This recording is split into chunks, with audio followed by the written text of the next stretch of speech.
दोस्तों, किसी ने सच ही कहा है कि कुछ चीजों पर साक्षात भगवान की कृपा होती है, और यही कृपा 80 के दशक में दिखाए जाने वाले रामायण धारावाहिक के ऊपर भी देखने को मिली।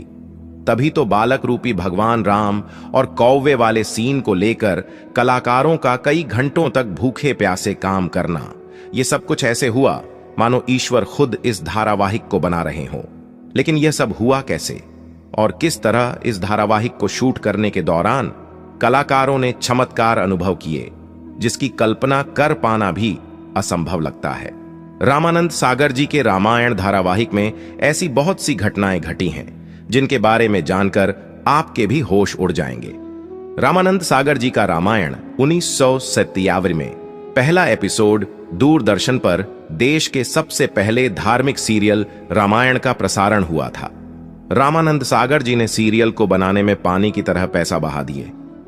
दोस्तों, बहुत ही कम लोग ये बात जब जानते हैं कि सुपर डुपर हिट होने वाले रामायण धारावाहिक को सूचना और प्रसारण मंत्रालय से कई बार रिजेक्शन का सामना भी करना पड़ा, जिसके चक्कर में रामानंद सागर ने कितनी ही बार सरकारी दफ्तरों के चक्कर भी लगाई, तब जाकर रामायण को प्रसारित करने की इजाजत मिली थी।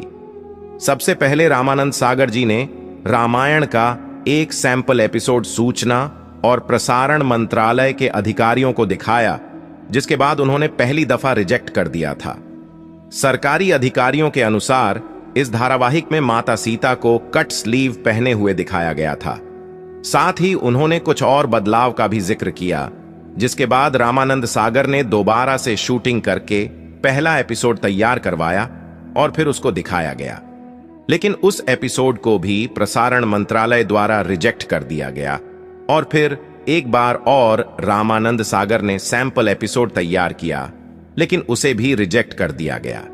देश में पहली बार धार्मिक सीरियल तैयार किया जा रहा था, जिसका प्रसारण टीवी पर होना था। इसलिए इस बात का सुनिश्चित होना बहुत जरूरी था कि किसी भी प्रकार की कोई कमी न रह जाए, जिससे लोगों की धार्मिक भावनाओं को ठेस न पहुंचे। रामानंद सागर ने खुद एक इंटरव्यू में यह बात बताई थी कि सूचना प्रसारण मंत्रालय में चक्कर काट काट कर मेरे 2-3 जोड़ी जूते घिस चुके हैं, लेकिन आखिरकार 2 साल के बाद रामायण को हरी झंडी मिल गई और तब जाकर इसे दूरदर्शन पर प्रसारित करने का मौका मिला। उस समय फिल्में जितने बजट में बनकर तैयार होती थीं, उससे ज्यादा पैसों में दोस्तों रामायण का एक एपिसोड तैयार किया जाता था। सबसे ज्यादा मजेदार इस धारावाहिक की शूटिंग के किस्से हैं, क्योंकि दोस्तों रामायण को शूट करने के लिए सही लोकेशन का ढूंढना बहुत जरूरी था।